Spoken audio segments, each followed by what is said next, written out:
Join me on my solo road trip along 200 miles of magnificent coastline of the Pembrokeshire Coast National Park as we explore its beautiful beaches, dramatic coastline, colourful seaside towns, historic castles and ancient monuments. This is the Pembrokeshire Coast 200.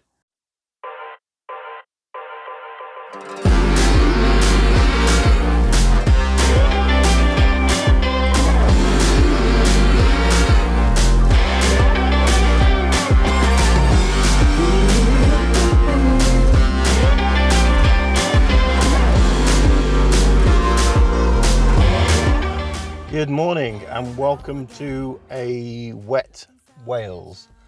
That's why I'm recording here inside the car, because I've just driven down here from St David's in the car. I was planning on initially doing a nice long walk from St David's all the way down to a cliff called St Non's Cliffs, and then along to this quay that I'm at now, and then back up to St David's. However, the weather is atrocious, so even the thought of getting out now and walking along to St Non's is kind of like taunting me. But we're in Wales, and Wales would not look like it looks like if it wasn't for the rain.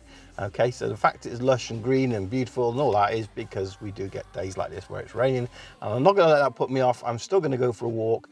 It's probably going to be about 1.5 kilometers to get where I'm going, and about 1.5k back, so 3 kilometers round trip.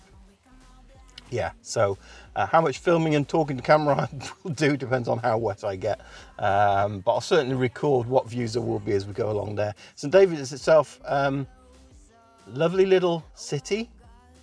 I mean, it's Britain's smallest city, so we went to Tetbury last year, which is a town in the Cotswolds, and I'm pretty sure Tetbury is bigger than St David's as a city. The only reason that I think it's got the city status is because of that magnificent cathedral. Went round and had a walk around that. Absolutely massive, with the sort of the priory and the old abbey and all that attached to it as well. It's probably half the size of the city. Absolutely humongous, but so beautiful inside as well. Had a little wander around. Some really interesting features. The columns are actually curving in like that, okay, rather than being straight. Thought there was a problem with the camera. I had a chat with one of the ladies in there, and no, it's the way it was designed. So yeah, it does dominate St David's. It's the reason Saint David's, I guess. It's all part of it. And St David's is patron saint of Wales. Yeah, so it kind of all fits. So I'm glad I've come along here. It was a lovely little place to have a little wander around, have a walk around. Had some fish and chips last night for my dinner, as you do. So yeah, really pleasant place. And I say I've driven down here now. Going to go for a walk. It's day 4. Not sure if I'm going to make it to the end today, or it just depends on how long today goes when we're driving north. Will we complete the entire Pembrokeshire Coast 200 today, or we make it last another day? I've still got another day in hand if I want to, so we will see. Stay tuned and we'll find out. Do we finish it all today, or do we carry on? There's a few places I've got earmarked on the map, so before we do that, let's get out and get wet.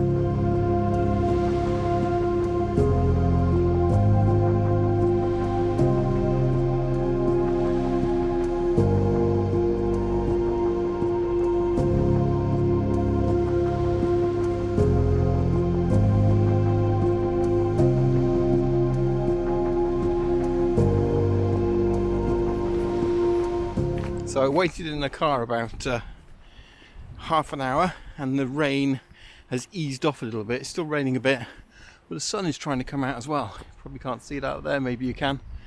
Yeah, sun's trying to break through the clouds, so fingers crossed. I mean, the prediction for today is rain, so yeah. What's this? Ooh. It's a hole.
So this is St Non's Chapel, which according to tradition is the birthplace of St David. St David, most of you probably have heard about, patron saint of Wales. It's where the city is named after and all that kind of good stuff. And we have St David's Day every year. So yeah, this is where he was allegedly born in the 6th century, so about 500 AD. And also rumour has it, or tradition has it, that this ancient well sprung up during a thunderstorm when St David was actually born.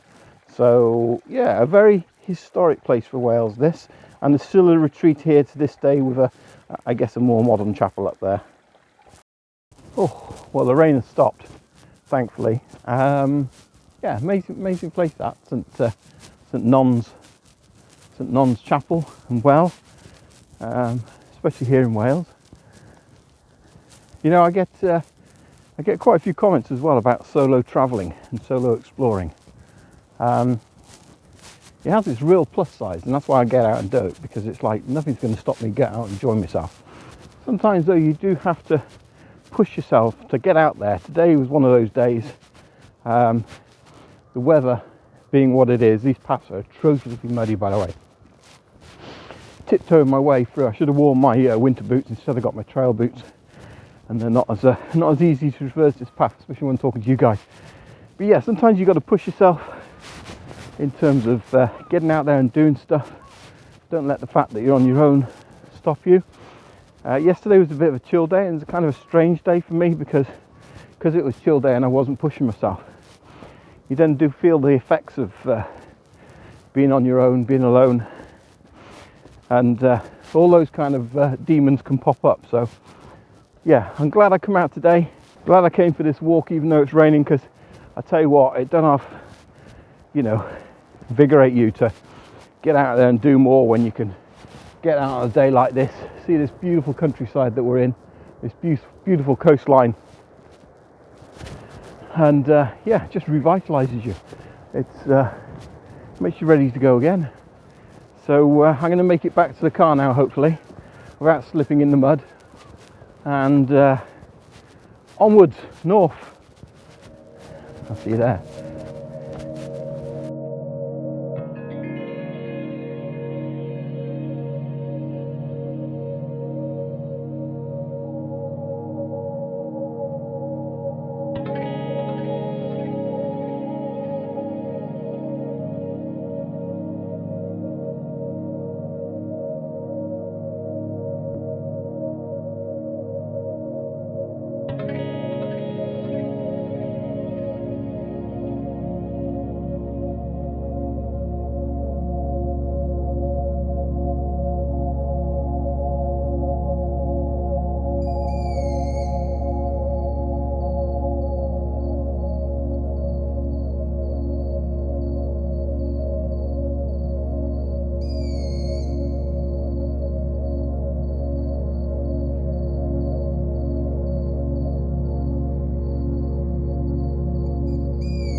So there is a dog here who he's just ignoring his owners, and he's having a whale of a time. He's running in and out of the waves, in and out, and he's been doing it for about 20 minutes. And his owners have been just trying to call him back, and every time he gets close to the shore, he's just like back in again. It just reminds me of like a scene out of sort of Benny Hill, is sort of like the music yakety yak coming to it. It's just comical to watch it. He's still going, and he's just like, yeah. So we're actually at a place called Abereiddy Bay. I think that's how I'd pronounce it. Abereiddy, something like that. Double D is always pronounced like a TH in Welsh. So, but just up here to the right of the bay, there's a footpath that goes up, and we can see the tower up there. So I'm not quite sure if I'm going to go all the way to the tower or not. But actually behind those rocks there's actually supposedly a Blue Lagoon. So I thought I'd come and check it out, have a look, see if it's that blue, see if it's enticing. Can you get down and have a swim in it? Who knows? Probably not on a day like today. But let's go and check it out.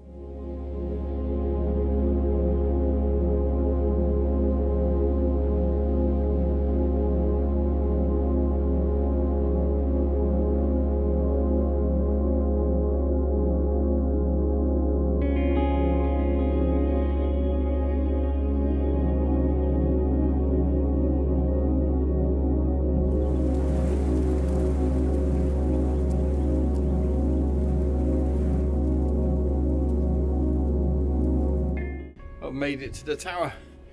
Oh, what a climb. Amazing. Not really. Still at the bottom. It's just another little tower here, as you can see. But yeah, a lot further to go, sadly.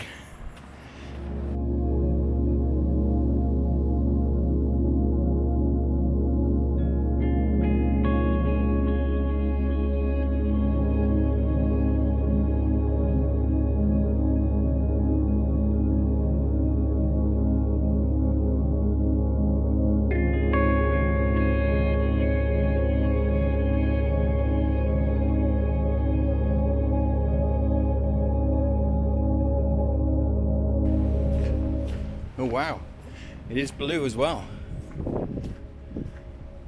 That's so cool.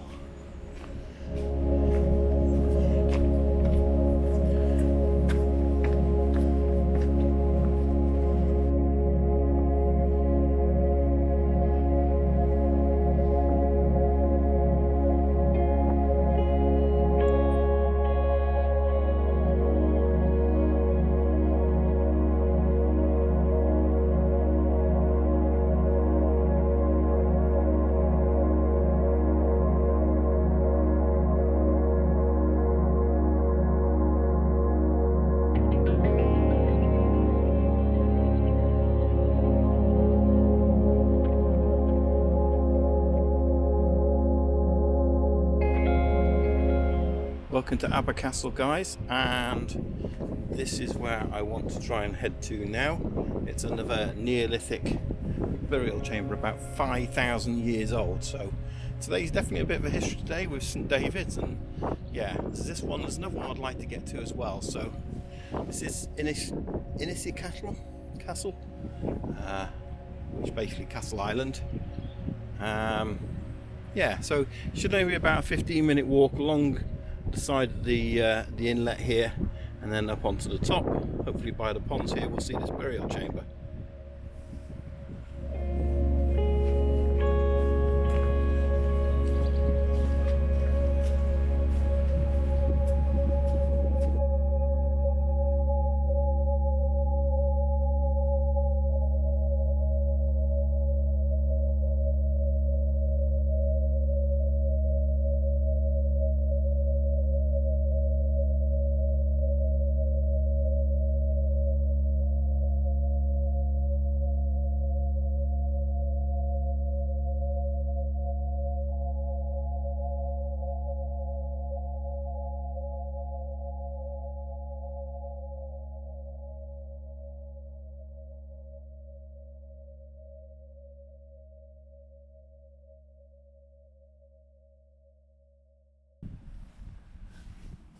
Well, there it is.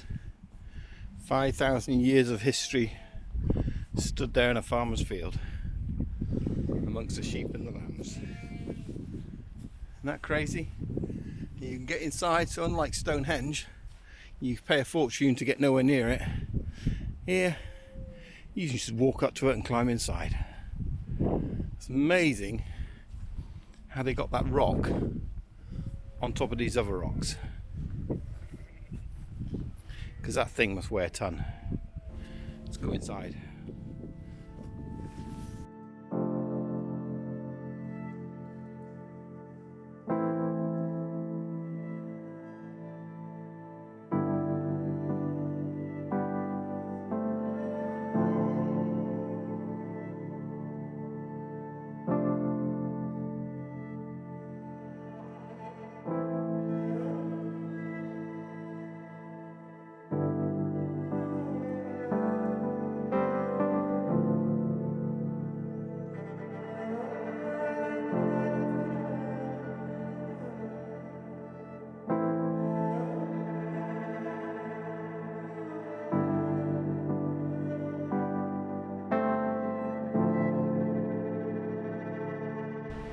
she is!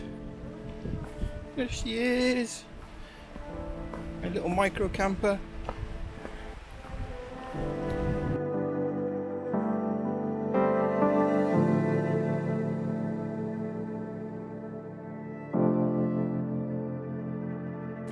So I've made it to a town called Fishguard, which is actually a port.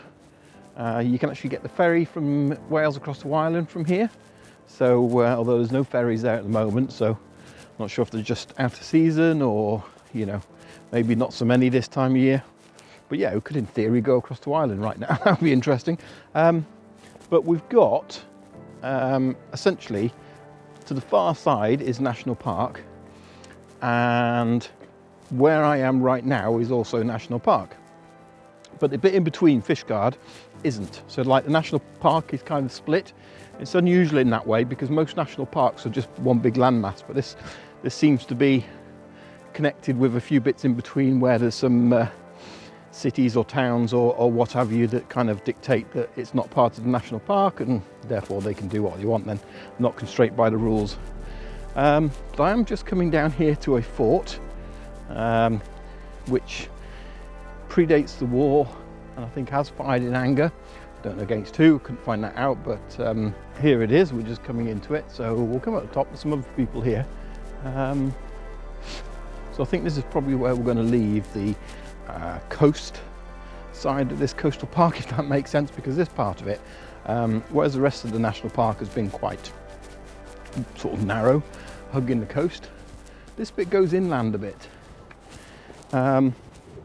So because of that, I think I want to explore that a little bit, just to see what this part of Wales is like. North Wales is very mountainous. South Wales got the Brecon Beacons National Park, which again is quite mountainous. Hopefully you can hear me okay with this wind. We've got some cannons here. It's always nice. Always nice to have a big cannon. Just take a quick look at these views though, as we look over the top here. Again, lots more cliff line. So I think the scenery along here is still just as stunning, and I think it goes up to a town called Newport and then further on up to Cardigan, which I guess is where you then into Cardigan Bay. Look at that, 4 cannons, boom, boom, boom, boom. So yeah, I'm going to sort of head inland a little bit, have a drive around there, and there is another burial chamber which is probably more famous than the last one I went to. I don't know if it looks any better or not, but I want to try and find that. There's a viewpoint I want to get up to because it goes up to quite a few hundred meters in terms of height. So yeah, this is the extent of the fort by the looks of it. It's got a building down here we can have a look at. So I guess it was just really very defensive, isn't it? You got the people, that's where they live. Got buildings down here which have gone, and then here is just defensive high point, which you can understand because you can see quite a long way from here out into the Irish Sea. By the way, big shout out to Alex again, one of my supporters, who's on the latte lover level of my patron, which basically means he buys me a coffee every month, which is fantastic. So I really appreciate that support. He's been a supporter a long time, and if you watched my last video you would have seen as well, he got his name on the in fact, not only did he get his name on the board inside the micro camper, he also got a board named after him, and I think we've got 5 boards going around there, so I think my first 5 patrons will all get boards named after them, so they'll live there forever, or until I throw them away.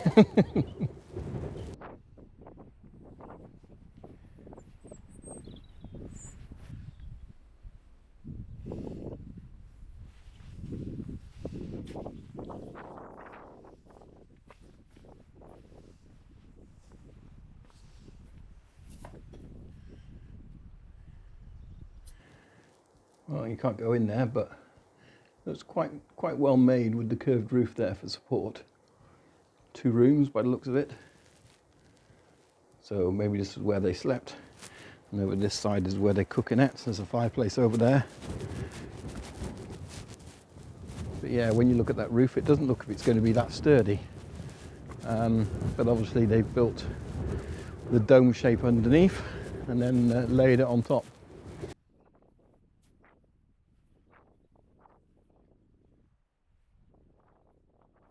What do you think, guys? Get myself a little Chevy. That's another good thing about the travelling, people you meet. Just been chatting to the guy there who owned that Chevy. Lovely little beast. It's obviously showing its age, but was imported back in the 80s, and now, yeah, he's using it for his touring and adventuring. So what do you reckon? Get something like that? Upgrade the micro car?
Stunning views up here, up in the Pembrokeshire Hills. You can literally see for miles. You can see right down to the coast. There's a hill here which I was thinking about climbing, but it is absolutely blowing a gale out there now. The weather isn't that great at the moment, and there's a couple of other places I want to go, but there is a burial chamber on top of there, which is amazing. But the whole of this land post World War II was going to be turned into a permanent military firing range. But thankfully the locals stood up to it, because it was going to mean that 200 farmers would be evicted from their land, and also all the local sort of landmarks would be destroyed. And the fact that there's actually 38 ancient monuments in this area here, it's just, you know, crazy really. And I do believe actually the bluestones that were transported to Stonehenge, which is a few hundred miles from here, originated from here. So that's kind of crazy really. You think about Stonehenge and something that happened, you know, several thousand years ago. But there is a stone circle nearby, so I think we're going to try and head and see if we can find that, and then just take in the views really. So it looks like the standing stones again are on a side of a hillside which is not easily accessible from where I am. So given the time of day, I think again, I'm not going to journey up there. I'm just going to sit and admire the view for a bit.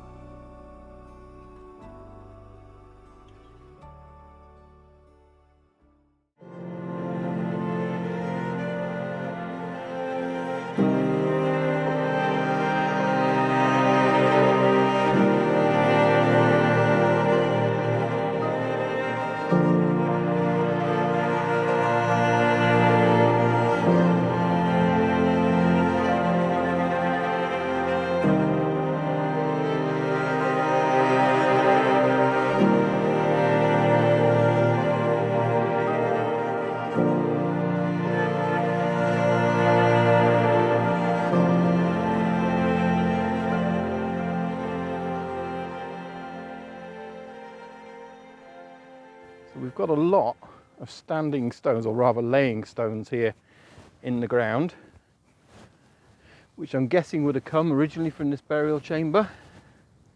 Go on, I better show you guys now, hadn't I? If you can see it in the sunlight, there's another big boulder there. And then this is a chamber up here from behind. Have a move around, it looks better from the other side. So as you can see from here, a lot of the side stones are missing, but this would have been originally a cairn, which basically means there would have been thousands of smaller stones piled up, a bit like the ones you find on top of mountains, where the cairn would have been completely covered. And some of the stones are missing, but that would have then hid the burial chamber. Let's go around the front.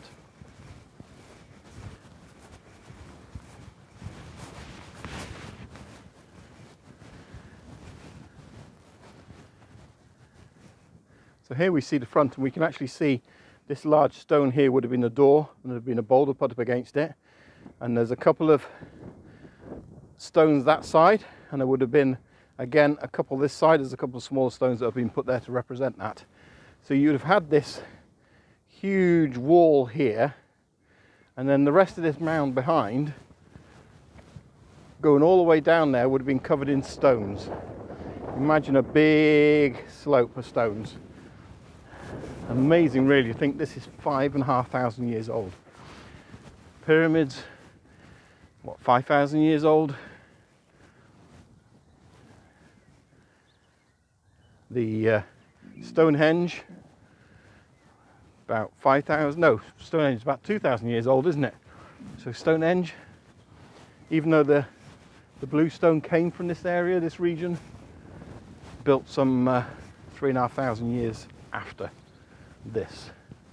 Maybe it took them 3,500 years to move the stone here, a few hundred miles, who knows.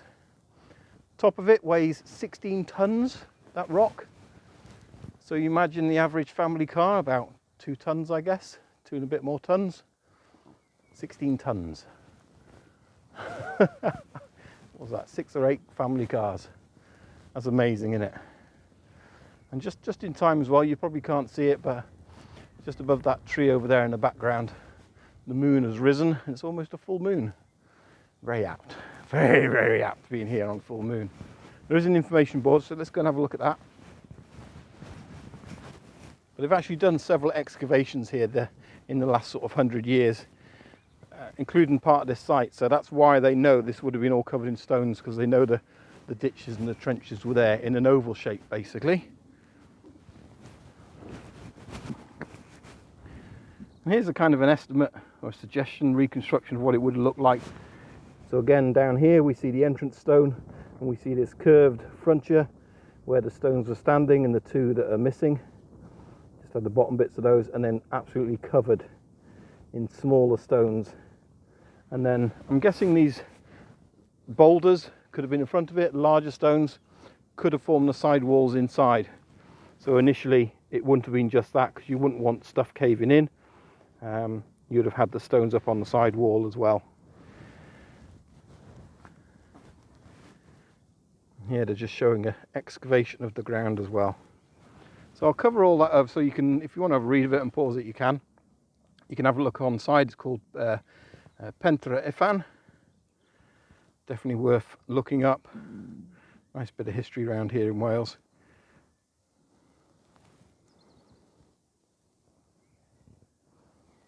And yeah, they did find a body in there as well. That's been excavated and removed. They look gorgeous, the silhouette.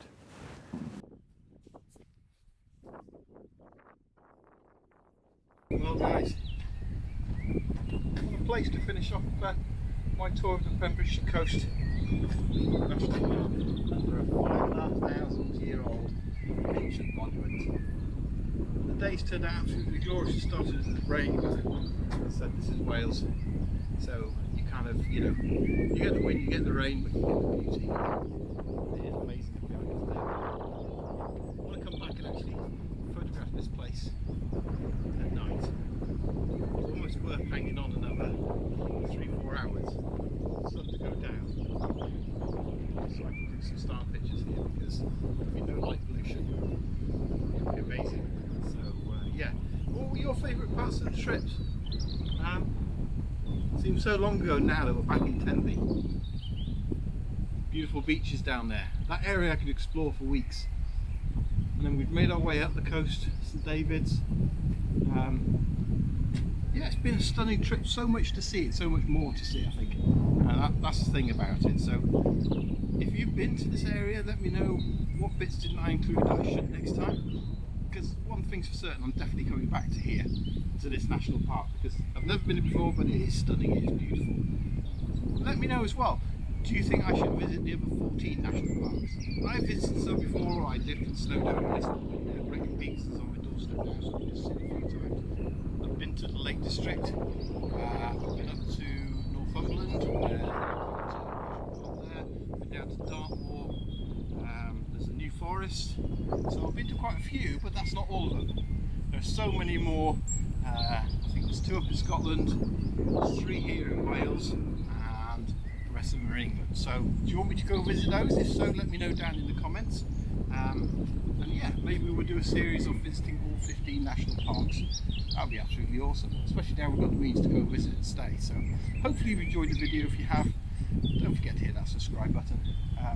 It's free, doesn't cost you anything, but if you hit the little bell icon as well, you'll get notifications as soon as you'll be the first to view them. Well, technically, if you really want to be the first to view them, that's the official so they get to view them in a few days.